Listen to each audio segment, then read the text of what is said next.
বন্ধুরা, ঘরে থাকা সামান্য উপকরণে ধাবা স্টাইলে ভীষণ সহজভাবে রুমালি রুটি ও সাথে এগ তরকার রেসিপি শেয়ার করব।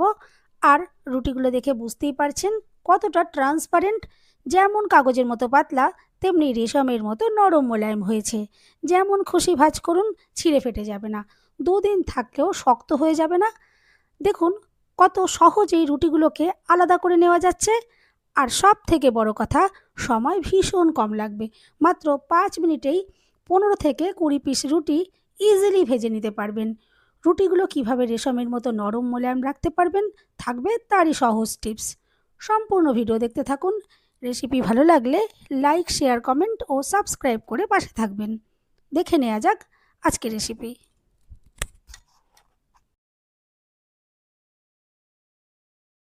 নমস্কার বন্ধুরা, আমি পাপড়ি পদ্মাবতী ফুড ক্রিয়েশনে আপনাদের সবাইকে স্বাগত। রুমালি রুটি তৈরি করার জন্য প্রথমে দেখুন একটা জায়গা নিয়ে নিচ্ছি ময়দা। দোকানে ময়দা দিয়ে রুমালি রুটিগুলো তৈরি করা হয়, আমিও ময়দা দিয়ে তৈরি করছি। দিয়ে দিলাম স্বাদ মতো নুন। এরপরে নুনের সাথে ময়দা দেখুন ভালো করে একটু মিশিয়ে নিলাম। এরপর এখানে দিয়ে দিচ্ছি 3 টেবিল চামচ মতো টক দই। দই যদি ফ্রিজে থাকে 1 ঘন্টা আগে অবশ্যই বার করে রাখতে হবে। এরপরে ভালো করে দেখুন ময়দার সাথে এই দই মিশিয়ে নিচ্ছি। প্রথমে এখানে অন্য কিছু দিয়ে আমি মাখছি না। আর এই ময়দার মধ্যে কোনোর মধ্যেই কিন্তু কোনো রকমের তেল, ঘি বা বাটার কোনো কিছুর ময়ান দেওয়ারও প্রয়োজন হবে না। দেখুন শুধু এই দইটা দিয়ে আমি ভালো করে একটু মিশিয়ে নিলাম। এখন দেখুন এখানে নিয়েছি হালকা গরম জল। আর এই জল একবারেই বেশি করে নয়, বারে বারে অল্প অল্প করে জল দিয়ে দিয়ে এই ডোটা তৈরি করে নিতে হবে।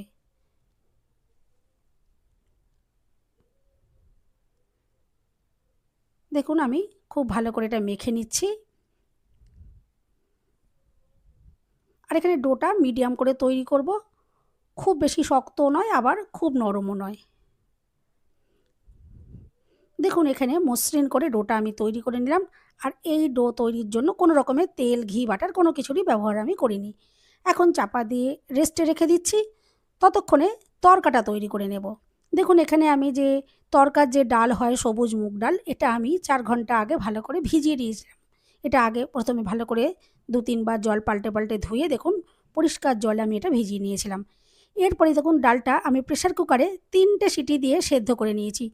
সেদ্ধ করে নেওয়ার পর খানিকক্ষণ আমি একটু ওয়েট করেছিলাম। তারপরে যখন প্রেসার কুকারের গ্যাসটা রিলিজ হয়ে গেছে, তারপরে দেখুন ডালটা আমি একটা জায়গার মধ্যে ঢেলে নিয়েছি। এরপরে গ্যাস জ্বালিয়ে কড়াই বসিয়ে দিলাম আর এখানে দিয়ে দিলাম সর্ষের তেল। তেলটা গরম হয়ে যাওয়ার পরে আমি এখানে দেখুন 2টো ডিম তেলের ভেতরে দেখুন ভেঙে দিয়ে দিচ্ছি।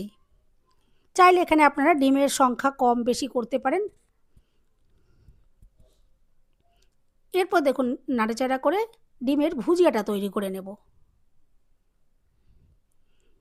আর এই ডিমটা খুব বেশি আমি ভাজবো না, বেশি ভাজলে ডিমটা শক্ত হয়ে যাবে। আর স্বাদ মতো দেখুন নুন দিয়ে দিলাম। এরপর দেখুন খুন্তি দিয়ে একটু ভালো করে আমি একটু ভেঙে ভেঙে দিচ্ছি যাতে এটা একটু ঝুরো ঝুরো হয়ে যায়। দেখুন ডিমটা রেডি হয়ে গেছে, আমি নামিয়ে নিচ্ছি আর মিডিয়াম করে এটা ভেজে নিলাম। এরপর কড়াইতে দেখুন আবারও আমি দিয়ে দিলাম সর্ষের তেল। আর এখানে দিয়ে দিচ্ছি আদা আর রসুন আমি গ্রেট করে নিয়েছি, দেখুন দিয়ে দিলাম। এরপর দেখুন একটু নাড়াচাড়া করে নিচ্ছি যাতে কাঁচা গন্ধটা চলে যায়। এরপরে আমি এখানে কিছুটা কুচনো পেঁয়াজ দিয়ে দিলাম। পেঁয়াজটাও হালকা ভেজে নেব। পেঁয়াজটা হালকা দেখুন ভাজা হয়ে গেছে। এখন এখানে দিয়ে দিচ্ছি একটা টমেটো কুচি আর কাঁচা লঙ্কার কুচি আমি এখানে দিলাম। ঝাল আপনারা পছন্দ মতো কম বেশি ব্যবহার করবেন। এরপর আবারও দেখুন খুব ভালো করে এটা কষিয়ে নিলাম যাতে টমেটোর কাঁচা গন্ধ চলে যায়। এখন এখানে দিয়ে দিলাম হলুদ গুঁড়ো, ভাজা জিরের গুঁড়ো, ভাজা ধনের গুঁড়ো আর তড়কা মশলা আর একটু কাশ্মীরি লাল লঙ্কার গুঁড়ো। এতে সুন্দর একটা কালার আসবে, দেখতে সুন্দর লাগবে, কিন্তু ঝাল হবে না। এরপর ভালো করে দেখুন নাড়াচাড়া করে রেডি করে নিয়েছি।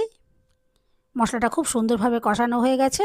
এখন যে ডিমের ভুজিয়াটা আমি তৈরি করেছিলাম সেটা দিয়ে দিলাম। আর একটু কসুরি মেথি দেখুন এখানে দিয়ে দিলাম। এতে কিন্তু দুর্দান্ত একটা ফ্লেভার আসবে, একদম ধাবার মতন খেতে লাগবে। আর যে তরকার ডালটা আমি সেদ্ধ করে নিয়েছিলাম সেটাও দেখুন দিয়ে দিলাম। আর স্বাদ মতো নুন দিয়ে দিলাম। এরপর নাড়াচাড়া করে দেখুন খুব ভালো করে এটা মিশিয়ে নিয়েছি। দেখুন সুন্দরভাবে এটা ফুটে উঠেছে।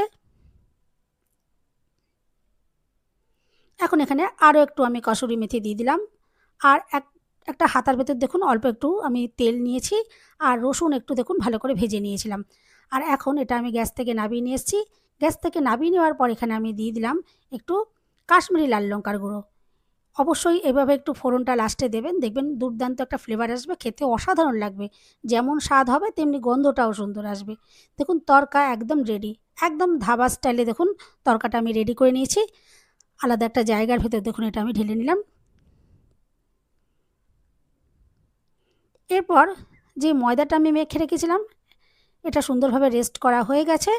এখন এটা আমি এখান থেকে লেচি তৈরি করে নিচ্ছি। এটা আর খুব বেশি মাখার প্রয়োজন পড়বে না, আগেই খুব সুন্দর করে মাখা ছিল। এরপর এখান থেকে দেখুন ছোট ছোট আমি লেচি তৈরি করে নিচ্ছি। যেরকম লুচি তৈরি করি ছোট ছোট, ঠিক সেরকম ছোট ছোট করে লেচিগুলো তৈরি করে নিচ্ছি। কিন্তু যখন রুটিগুলো তৈরি হবে অনেক বড় বড় তৈরি হবে। আর প্রত্যেকটা লেচি দেখুন হাত দিয়ে আমি ভালো করে একটু এভাবে গোল করে নিচ্ছি। অবশ্যই এই স্টেপটা করবেন, তাহলে দেখবেন রুটিগুলো একদম পারফেক্ট গোল গোল করে বেলতে পারবেন। দেখুন লেচিগুলো সব রেডি হয়ে গেছে। এবার এখান থেকে একটা লেচি আমি নিয়ে নিচ্ছি, আর এভাবে দেখুন ময়দা দিয়ে ভালো করে কোট করছি।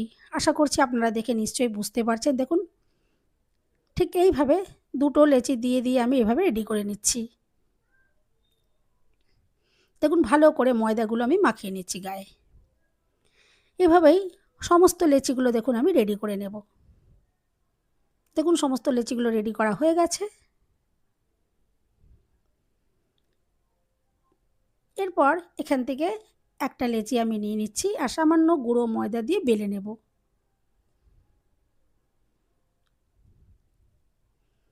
প্রথমে ছোট সাইজেরই দেখুন আমি বেলে নিচ্ছি।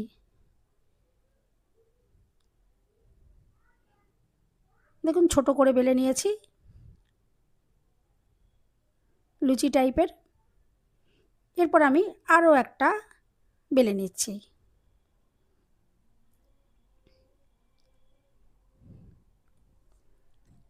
দেখুন দুটো লুচির মতন আমি এখানে রেডি করে নিলাম।